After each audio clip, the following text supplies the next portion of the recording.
So the housing market, potential housing market crash, the economy, the jobs market, stock market, all these various factors have a lot of people questioning uh, their vulnerability and whether or not they are safe, whether or not they are prepared. What should they be doing to better prepare?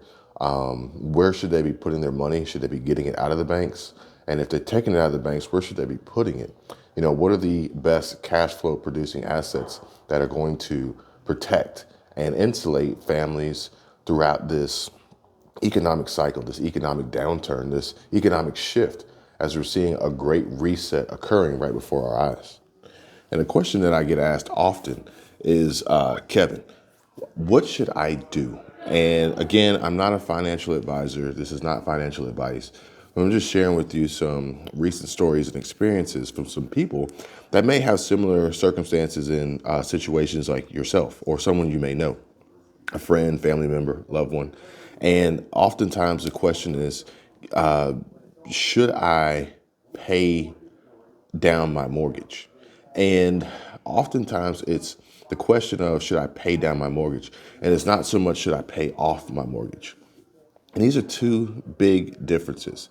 And honestly, the simple fact of the matter is that it really does depend on everybody's unique financial situation. So, for example, let's just say you have a traditional 30-year mortgage and you have a relatively low interest rate, a mortgage that you may have acquired or refinanced in 2020, maybe early 2021, that it's not relatively high in comparison to today's measure where interest rates on mortgages are creeping past 7%. So you got a relatively decent interest rate and the mortgage payment is manageable.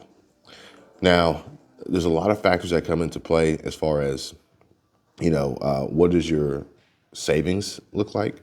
What is your income situation? What is the future of your income? What does your job security situation look like? So, to just answer the question on whether or not you should pay down the mortgage or pay it off, it's really a hard question to answer. Now, as far as paying it off, going back to the interest rates, in my opinion, if you've got a relatively low interest rate, and I'm talking like probably low in today's standards, I'd say any mortgage under 4%, I would consider low. If you got a mortgage rate under 4%, in my opinion, I would probably be hard pressed to pay that off unless the principal balance is something like under $25,000. It's like, okay, six one way, half dozen the other. It really isn't going to make a hill of beans, really, what goes on. So, but for most people, they're carrying 100, 200, 300, 400, maybe even $500,000 on a mortgage. And you're sitting here asking if you should pay it off.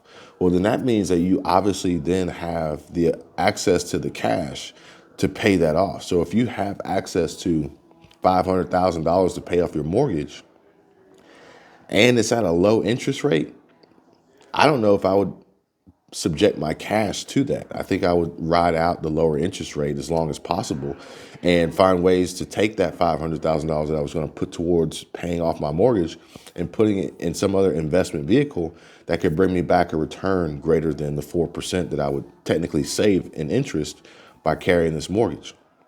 Now, this is a unique situation. Also, if the $500,000 will put you down to zero as far as your safety net, then I definitely wouldn't want to do that and then put myself into an issue of being vulnerable because I've put all my money into this asset. But now, if I've experienced any roadblock, I don't have that safety net. I have to have time to build that safety net back up, and I won't have that.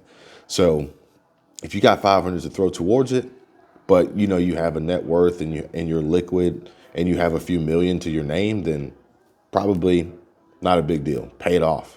But even still, if you are in a financial position to have that be the case, then you already know what I'm talking about, and you probably wouldn't subject yourself to the 4% savings, especially in comparison to today's rates, just to say you paid off your mortgage.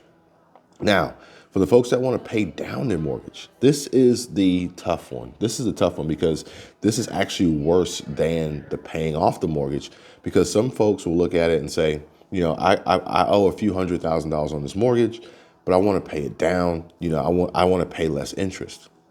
Well, now is probably one of the worst times than ever to be considering paying down your mortgage, especially if you have a low rate.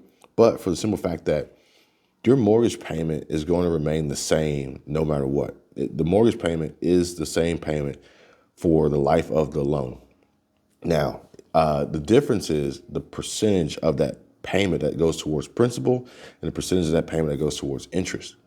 So if you were to have a few $100,000 in mortgage that, you have a lien on the property through a bank, through a lender, and you were to pay it down, sure, you would feel, probably psychologically, you would feel better about what you're doing, moving yourself in the right direction, trying to reduce the amount of interest you're going to be paying on this, and ultimately saving money.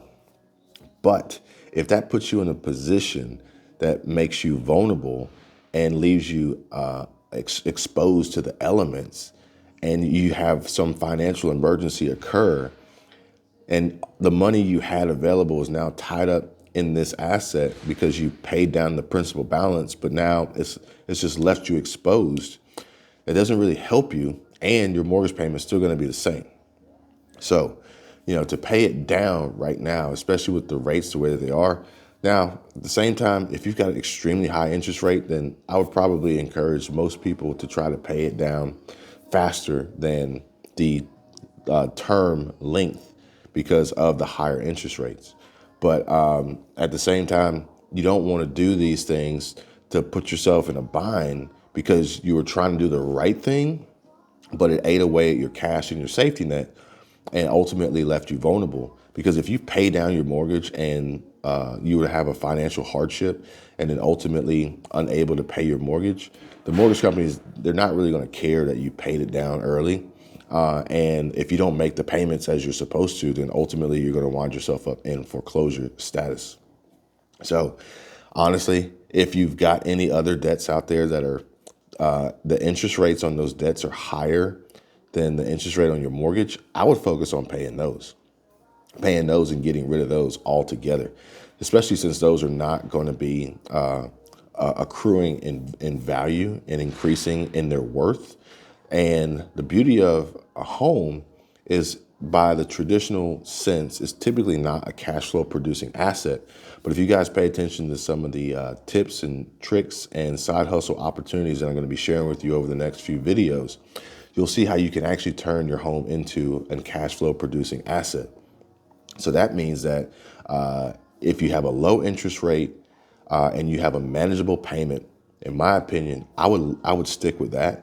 And then I would also create the ability for that home to generate income, and then decide what I want to do.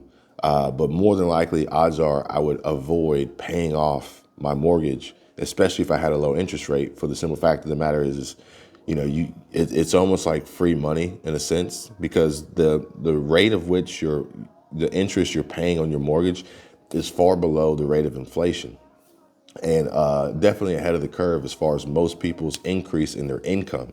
So if you locked in this rate 3 years ago and it's lower than the average, then you are technically ahead of the game for the fact that you're not spending as much as everyone else. And by making smart decisions that most people will look at and say, no, you're crazy, you should be paying this down, you should be paying this off. Not necessarily, especially with the uncertainty of the economic environment and situations that we're in and are likely to unfold even greater in 2023.